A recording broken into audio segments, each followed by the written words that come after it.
देश भर में भाषा को लेकर के विवाद चल रहा है।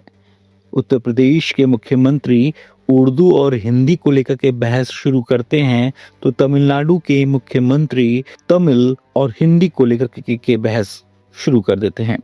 इस सिलसिले में तमिलनाडु की डीएमके सरकार के मुखिया एमके स्टालिन ने अपने राज्य के बजट में देश के आधिकारिक भारतीय रुपए के प्रतीक को तमिल अक्षर के प्रतीक से बदल दिया है। तमिलनाडु सरकार ने ऐसा इसलिए किया है क्योंकि उसका कहना है कि केंद्र सरकार हिंदी को राज्य पर थोप रही है।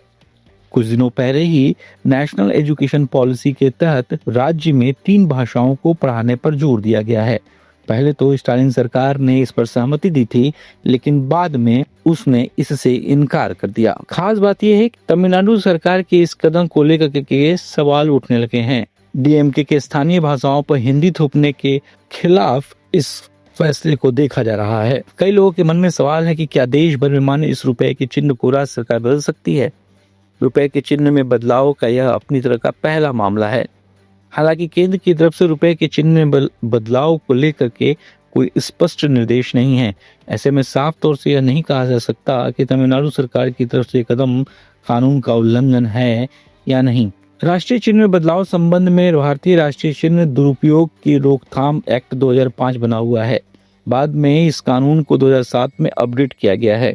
एक्सपर्ट्स के अनुसार जरूरत पड़ने पर केंद्र सरकार के पास राष्ट्रीय चिन्ह में बदलाव करने की शक्ति है, जिसे वह आवश्यक समझती है।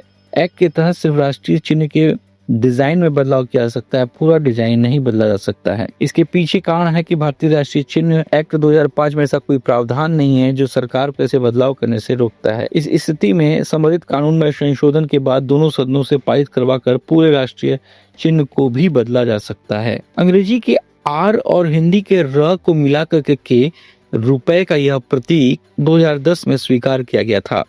भारत में 22 आधिकारिक भाषाएं हैं, तमिल उनमें से एक है, लेकिन मानक प्रथा के अनुसार भारतीय रुपए की मुद्रा केवल एक प्रतीक है, जो देवनागरी के आर और अंग्रेजी के रोमन के आर से और देवनागरी के र से मिलकर के बनी है। यह प्रतीक चिन्ह भारत सरकार ने 15 जुलाई 2010 को स्वीकार किया था। इस चिन्ह को भारतीय प्रौद्योगिकी संस्थान आईआईटी बॉम्बे के post graduate designer D Uday Kumar ने बनाया था, जो कि तमिलनाडु के डीएमके के ही पूर्व विधायक हैं। इसलिए भारतीय जनता पार्टी के नेता इस पर सवाल उठा रहे हैं कि एमके स्टालिन को यह करने से पहले यह ध्यान रखना चाहिए था, रुपए के राष्ट्रीय चिन्ह का प्रतीक का डिजाइन एक तमिलियन नहीं बनाया है। हालांकि भाजपा का आरोप है कि तमिलनाडु में अगले साल चुनाव होने वाले हैं और वहां की सरकार स्थानीय मसलों को हल नहीं कर पाई है, तो भाषा का मुद्दा उठा करके सहानुभूति लेना चाहती है।